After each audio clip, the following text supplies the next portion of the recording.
বাংলাদেশ প্রতিষ্ঠা করতে হবে।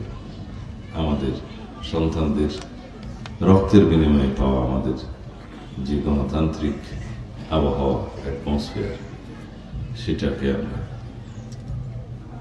ধারণ করি এবং ভবিষ্যতে এমন একটি বাংলাদেশ বিনির্মাণের জন্য আমাদের অঙ্গীকার আছে, প্রতিশ্রুতি আছে, যেখানে হিন্দু, মুসলমান, বৌদ্ধ, খ্রিস্টান সবারই একটাই পরিচয় হবে, সেটা বাংলাদেশে। এটা আমি সব জায়গায় উচ্চারণ করি। ধর্মের ভিত্তিতে, জাতির ভিত্তিতে আমরা কখনো বিভাজনে বিশ্বাস করিনি, করবো না। এটা আমাদের অঙ্গীকার এবং আমাদের ম্যানিফেস্টো। বাংলাদেশি জাতীয়তাবাদের ভিত্তিতে বাংলাদেশি নাগরিকের যে পরিচয়, সেটা আমাদের পাসপোর্টে লেখা আছে। আমরা সিটিজেন হিসেবে সবাই বাংলাদেশি, পাসপোর্টে আমাদের লেখা আছে। সাংবিধানিকভাবে আমরা বাংলাদেশি, অন্য কোনো পরিচয় আমাদের থাকতে পারে না।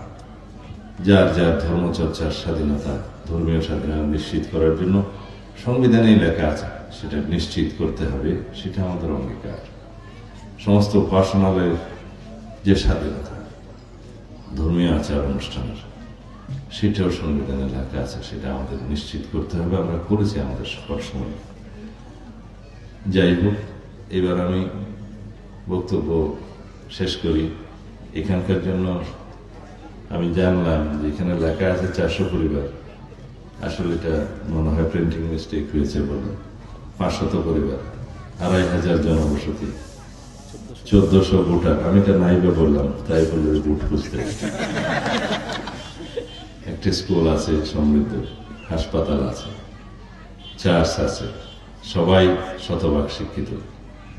এটা বাংলাদেশের মধ্যে একটা অনন্য উদাহরণ।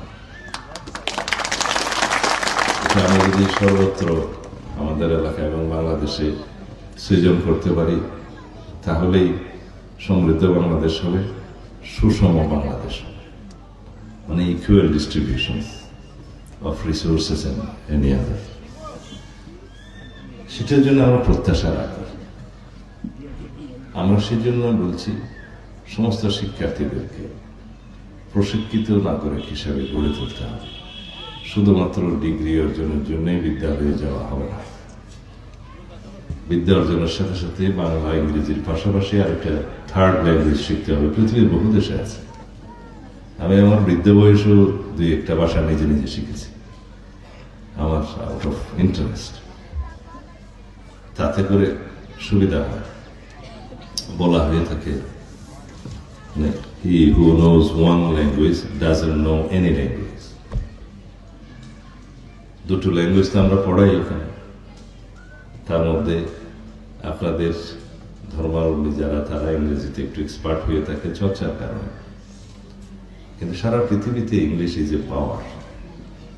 Knowledge is power, but as a language English is a power. সেই জন্য আমরা আরেকটা তৃতীয় ভাষা শেখার কথা বলছি আমাদের সন্তানদেরকে।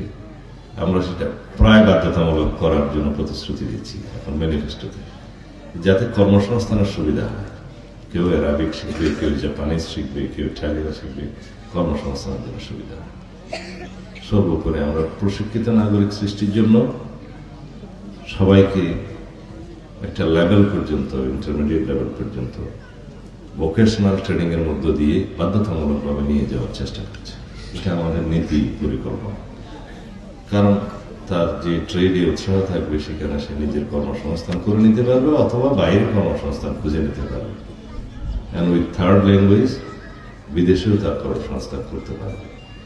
18 কোটি জনগণ তো আমাদের সম্পদ, বোঝা না। আমাদের যা আছে তা আমরা রপ্তানি করব। আমাদের এখন গার্মেন্টস রপ্তানি করি আমরা শুধু, কারণ আমাদের কর্মের হাত আছে। আমাদের মা বোনেরা প্রায় 90-95% সেখানে কর্মরত। এটা আমাদের সম্পদ। সেটা প্রেসিডেন্ট জিয়াউর রহমান শুরু করেছিলেন। আমরা সেটা এখন এক্সপোর্ট করি। ওয়ার্ল্ডের মধ্যে আমরা সেকেন্ড হাইয়েস্ট, মাঝে মধ্যে ফার্স্ট হাইয়েস্ট হওয়া যায়। এখন ভিয়েতনাম এবং চায়নার সাথে প্রতিযোগিতায় আছে। সেই হিসাবে যদি আমরা জনশক্তি, দক্ষ জনশক্তি হিসেবে রপ্তানিকারক হতে পারি, যেহেতু আমাদের জনসম্পদটাই হচ্ছে আমাদের সম্পদ। অনেকে মনে করে 18 কোটি জনগণ, ম্যানল্যান্ড রেশিও খুবই পিকুলিয়ার, এখানে বাড়িঘর করতে করতে, রাস্তা করতে করতে সমস্ত জমি নষ্ট হয়ে যাচ্ছে, সত্য। কিন্তু আমরা ইতিহাসকে তো মুছে ফেলতে পারবো না। We cannot go backward, but we can pave the future. Future pavement করতে পারি। সেই পেভমেন্ট করতে গেলে আমাদের এই 18 কোটি জনগণকে সম্পদে রূপান্তরিত করতে হবে। সবার কর্মসংস্থান দেশে হওয়া সম্ভব নয়। আমরা এই জনসম্পদকেই সম্পত্তি হিসেবে রপ্তানি করতে পারবো, দেশকে সমৃদ্ধ করতে পারবো। সেই জন্য আমরা বলছি vocational training is a must, একটা সার্টেন লেভেল পর্যন্ত। তাহলে সবাই কর্মের হাত হবে। বিএমএ পাস করে বেকার শিক্ষিত হবে না, সাথে কর্মের হাত হবে। এগুলো আমাদের অনেক পরিকল্পনা। সবার জন্য স্বাস্থ্য আমাদের পলিসি, সবার জন্য দরিদ্র পরিবারের জন্য ফ্যামিলি কার্ড, বা কৃষকদের জন্য কৃষি কার্ড, এগুলো পরিকল্পনা। আপনারা শুধু দোয়া করবেন যাতে আমরা আমাদের পরিকল্পনাগুলো, প্রোগ্রাম, কর্মসূচি প্রণয়ন করে বাস্তবায়ন করতে পারি এবং বাংলাদেশের আর্থিক বা অর্থনৈতিক সমৃদ্ধি ঘটাতে পারি। কারণ প্রতি ইন্ডিভিজুয়াল নাগরিক যদি সমৃদ্ধ হয় রাষ্ট্রীয় পলিসির কারণে, ন্যাশনাল ইকোনমি অটোমেটিক্যালি স্ট্যান্ডার্ড হয়। সেই হিসাবে আমাদের যেতে হবে এবং সবাই তখন রাজস্ব দিবে।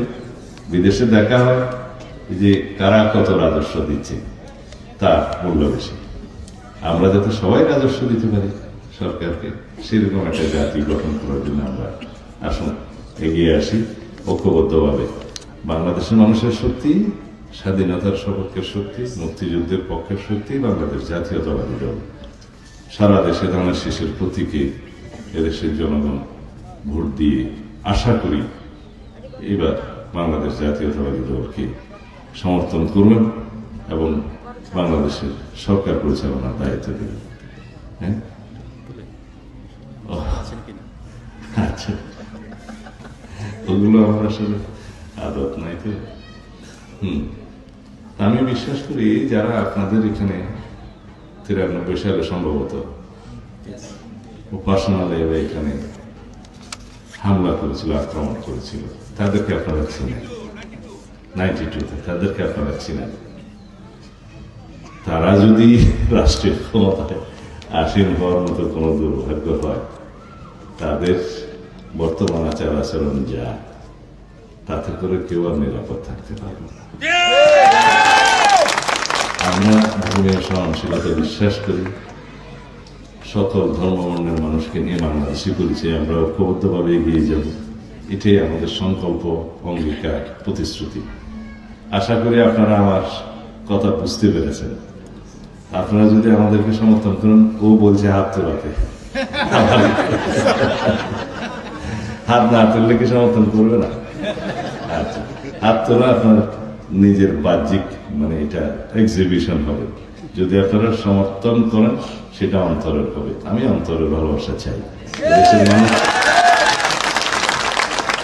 যাতে এই দেশ বিনির্মাণে গণতন্ত্রকে শক্তিশালী করার জন্য, সংবিধানের গণতান্ত্রিক সংস্কার সাধনের জন্য ভূমিকা রাখতে পারি, সেজন্য বিশাল সমর্থন দিতে হবে। ঠিক আছে, এবার হ্যাঁ বলুন। ধন্যবাদ।